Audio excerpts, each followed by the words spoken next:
আসসালামু আলাইকুম। Content creation ইনস্টিটিউটের ক্যাপকাট প্রো নিয়ে আজকের ৬ নাম্বার ক্লাসে আপনাদের সবাইকে স্বাগতম। তো চলুন ক্লাস শুরু করি।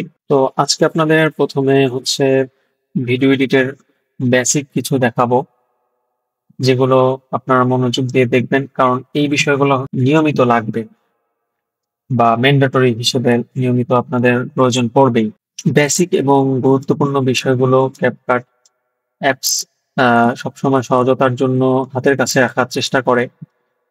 তো যেকোনো ভিডিও ক্লিপস যদি আপনারা ক্লিক করার পরে এই ডান পাশের এই প্রথম লেয়ার ভিডিও থেকে বেসিক, এখান থেকে আপনারা আপনাদের সবচেয়ে কাজের জিনিসগুলা, অর্থাৎ এই ডান সাইডে ভিডিও লেয়ারের বেসিক থেকে আপনারা যে সমস্ত বিষয় নিয়মিত প্রয়োজন পড়ে সেগুলো পেয়ে যাবেন। যেমন আমি প্রথমে কি দেখতে পাচ্ছি? প্রথমে দেখতে পাচ্ছি এই যে ট্রান্সফর্ম ট্যাবের মধ্যে স্কেলের অপশন আছে। তো স্কেল কম বেশি করে আপনারা এভাবে জুম ইন জুম আউট হিসেবে আপনার ভিডিওটার কতটুকু পরিমাপ আপনারা শো করতে চান সেটা রাখতে পারবেন।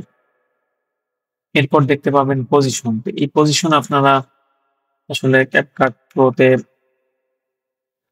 আমরা স্কেল বা পজিশনের কাজগুলা খুব সুন্দরভাবে ভিডিও ক্লিপসটা সিলেক্ট করলে এই প্রজেক্ট প্যানেল থেকেই করতে পারবেন। এখান থেকে আপনারা জুম ইন জুম আউট, আর এই যে বাটনটা, এটা হচ্ছে রিসিট বাটন।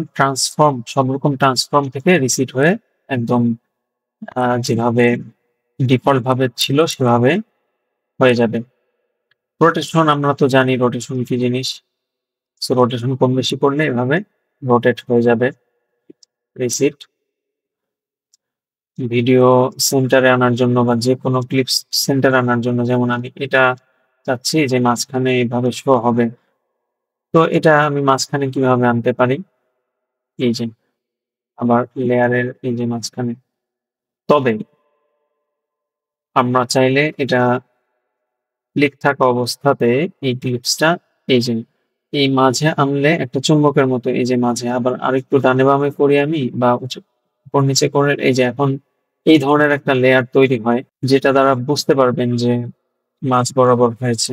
যাই হোক, এগুলা খুবই বেসিক জিনিস, আপনারা একটু নাড়াচাড়া করলেই আসলে বুঝতে পারবেন। আমরা নিচে আসি। ব্লেন্ড এখানে কি? আসলে এটা দ্বারা আপনারা অপাসিটি কমানো বাড়ানো, সো এভাবে অপাসিটি কমানো বাড়ানোর জন্য আপনারা ব্লেন্ড মোডটা জাস্ট এভাবে ফোল্ড আউট করে নিবেন, দেন কমাতে পারবেন, বাড়াতে পারবেন যে কোনো ক্লিপস, যে কোনো জিনিস। স্ট্যাবিলাইজ খুবই গুরুত্বপূর্ণ একটা বিষয়, যেটা এই বেসিক প্যানেলের মধ্যে আপনারা পাবেন। আপনারা আপনাদের ভিডিওতে যদি ভিডিওটা যদি শেকি হয়ে থাকে, ক্যামেরা হাতে নিয়ে শুট করলে অনেক সময় যেটা হয়, তখন আপনারা স্ট্যাবিলাইজ থেকে এটা অন করে দিবেন। সেখানে প্রসেসিং এ কিছুক্ষণ টাইম নিবে, দেন স্ট্যাবিলাইজ হয়ে যাবে। তো ভিডিও যদি এমন হয় যে খুব বেশি ঝাঁকিটা কমানোর জন্য আপনারা এখান থেকে লেভেলটা স্ট্রং মোস্ট স্টেবল দিয়ে নিবেন। তাহলে অবশ্য অনেকটা জুম হয়ে যাবে। এটা করলে একটু ভিডিও জুম হয়। আচ্ছা, এনহ্যান্স কোয়ালিটি, এটা হচ্ছে ভিডিওর ক্লিয়ারিটি বাড়াবে। যদি আপনার ভিডিও এমন হয় যে একটু নয়েজ আছে ভিডিওতে, বিশেষ করে মোবাইলের ক্যামেরায় যেটা হয় বা রাতে শুট করলে যেটা হয়, তো এনহ্যান্স থেকে আপনারা দেখবেন যে শার্পনেসটা মোটামুটি বেশ কিছুটা বৃদ্ধি পেয়েছে। এই রিডিউস ইমেজ নয়েজ এটাও সেম কাজই করে। অপটিক্যাল ফ্লো এটা সাধারণত ইউজ করা দরকার পড়ে না বেশি একটা, এটা ভিডিও স্মুথ করার জন্য।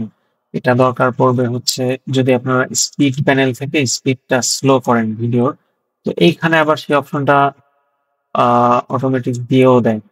সো এটা আসলে এখানেও ওইভাবে প্রয়োজন পড়ে না। স্পিড নিয়ে আমি পরে আপনাদের দেখাবো। আচ্ছা, বাকি অটো রিফ্রেম, রিলাইটের কাজ হচ্ছে থাকবে কালার নিয়ে যেদিন আলোচনা করব। আর বাকি জিনিসগুলো আসলে বেশি একটা প্রয়োজন পড়ে না, সো এটা নিয়ে আমি আপাতত আলোচনা দীর্ঘ করছি না। আজকে আপনাদের কি ফ্রেমটাও দেখিয়ে দিব, এটা একটু মনোযোগ দিয়ে দেখবেন। কি ফ্রেমের কাজ কি জিনিস বা কেন করতে হয়। যেমন একই ক্লিপে এক জাতীয় এডিট দুই রকমের থাকবে, সেটা করার জন্য হচ্ছে কি ফ্রেমের কাজ করতে হয়। যদি না বোঝা আসে তাহলে খেয়াল করেন, কাজটা দেখেন তাহলে বুঝবেন। যেমন আমি চাচ্ছি যে এই একই ভিডিওতে এভাবে অপাসিটি কমে, এভাবে বাড়ে। তো অপাসিটি কম বেশি করা যায়, কিন্তু আমি চাচ্ছি অপাসিটি ভিডিওর শুরুতে আমরা অনেক সময় দেখি কি যে এইভাবে ডার্ক থেকে আস্তে করে ফুটেজ শুরু হয়, ক্লিপসটা ব্ল্যাক থেকে ফেড ইন হয়ে শুরু হয়। তো এটা তো অ্যানিমেশন থেকে করাই যায়, আমি আপনাদেরকে আগে দেখিয়েছি। বাট আপনারা এটা ম্যানুয়ালি কিভাবে করবেন, ম্যানুয়ালি কি ফ্রেমের কাজ দিয়ে আপনারা কিভাবে করতে পারেন। আপনারা প্রথমে অপাসিটিটা 0 করে দেন। এরপরে এই যে প্রত্যেকটা জায়গায় যখন দেখতে পাচ্ছেন যে এই অপশনটা একটা বিন্দুর মতো অপশন, এটা আপনি যদি সিলেক্ট করে দেন তাহলে এইখানে এটা সে রিমেম্বার করে নিবে যে এটা 0%। আমি চাচ্ছি এই যে সামনে এসে আপনার একবার ক্লিক করলেই হবে, এরপর আপনি যেখানে চেঞ্জ করবেন সেই জায়গায় শুধু চেঞ্জ করে দিবেন। এই জায়গাও একটা যেখানে নীল হয়ে গিয়েছে, মানে হচ্ছে এখানে এটা চেঞ্জ আছে। এখন দেখেন এই যে, তো আপনি চাচ্ছেন আস্তে আস্তে এটা এখন জুম ইন হবে। তো শুরুর অবস্থায় এটা আপনি স্বাভাবিক রাখেন, একটা ক্লিক করেন। এখন যেখানে যে পর্যন্ত যাওয়া মানে যতদূর ভিডিও ক্লিপসটা রান হওয়ার পর এখানে এসে থামবে আপনার জুম ইন হওয়াটা, ঠিক সেখানে যতটুকু জুম চাচ্ছেন ততটুকু জুম করে দেন। এই যে এখানে একটা কিন্তু কি ফ্রেম পড়ে গিয়েছে। এখন দেখেন এই পর্যন্ত আস্তে আস্তে জুম ইন হচ্ছে। এই জুম ইনটা আস্তে আস্তে হতে থাকবে এই পর্যন্ত। আপনি চাচ্ছেন যে না আরো আগেই জুম ইনটা হওয়া শেষ হবে, তাহলে এটাকে আগায় নিয়ে আসেন। এই যে কি ফ্রেম সিলেক্ট করলেই হবে। কি ফ্রেম সিলেক্ট করলে কিন্তু আপনি কাঙ্ক্ষিত স্থানটি নির্বাচন করে আর্ট-পিচ করতে পারবেন। এই যে এখন দেখেন এখানে জুম ইন হয়ে আর জুম ইন হচ্ছে না। আবার চাচ্ছেন আপনি যে আচ্ছা এই পর্যন্ত থাকবে, তারপরে আবার এইখানে যখন আসবে তখন আবার আগের মতো হয়ে যাবে। সো আপনি এখানে 100% দিয়ে দেন।